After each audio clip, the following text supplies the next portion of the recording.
Assalamualaikum warahmatullahi wabarakatuh. Perkenalkan, nama saya Muhammad Ilham dari kelas TI 24C.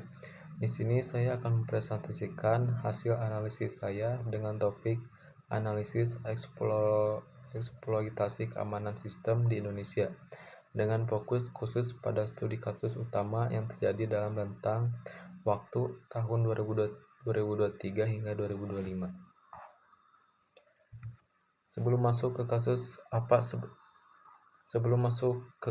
apa sebenarnya eksploitasi keamanan sistem itu? Singkatnya, ini adalah tindakan memanfaatkan celah keamanan atau bug untuk menyusup masuk ke sistem secara ilegal. Biasanya tujuannya ada 3: mencuri data untuk dijual, mencari uang, contohnya lewat ransomware yang minta tebusan, dan merusak layanan agar sistem lumpuh total. Kenapa ini kita bahas? Karena dalam 2 tahun terakhir, Indonesia jadi target utama serangan siber yang dampaknya fatal bagi layanan publik kita.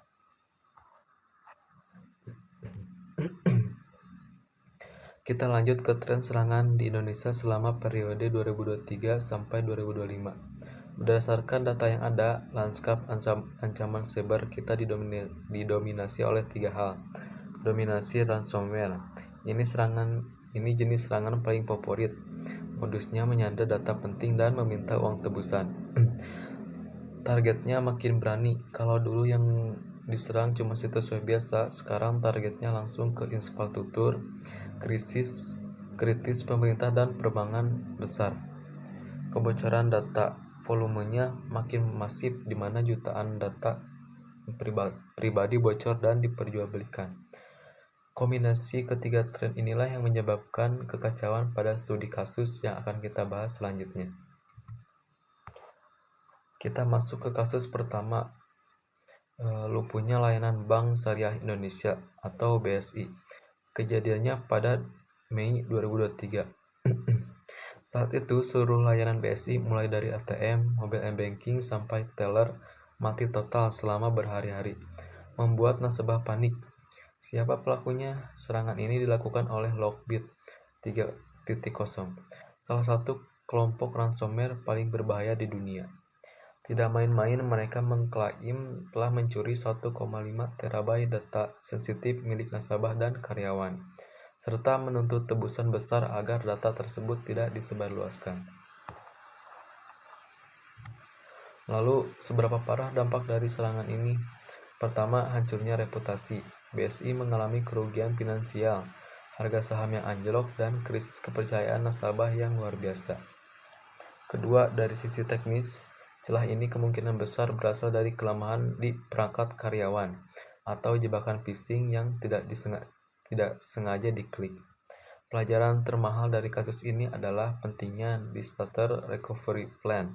Ternyata punya sistem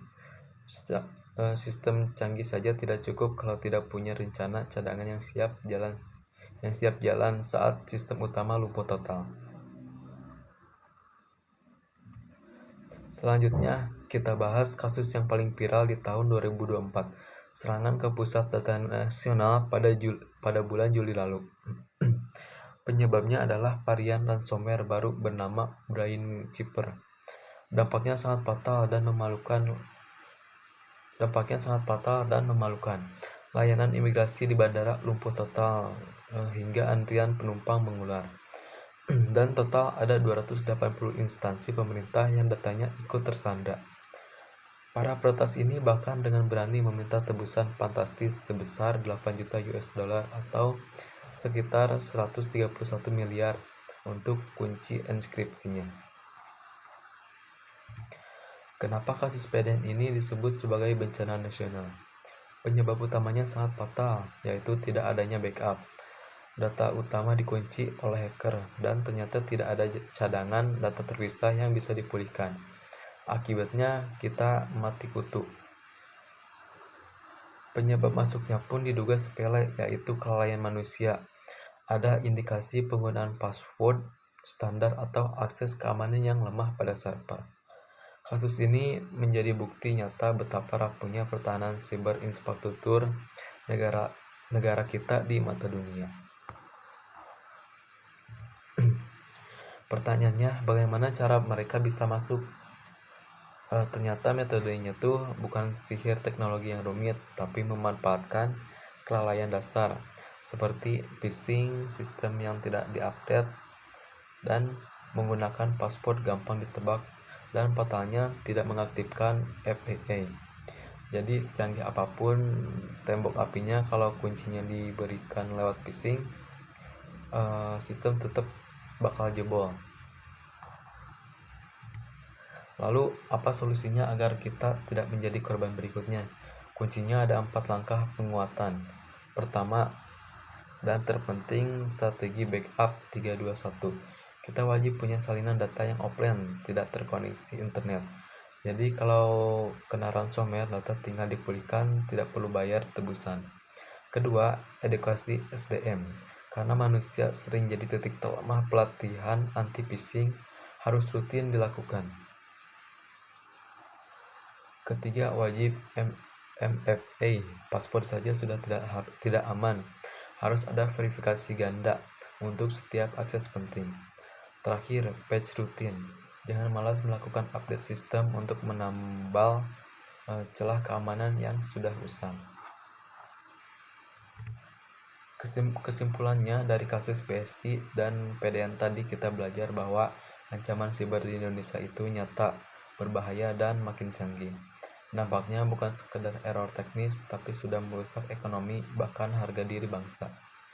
Poin kuncinya, keamanan siber itu bukan cuma soal beli alat canggih.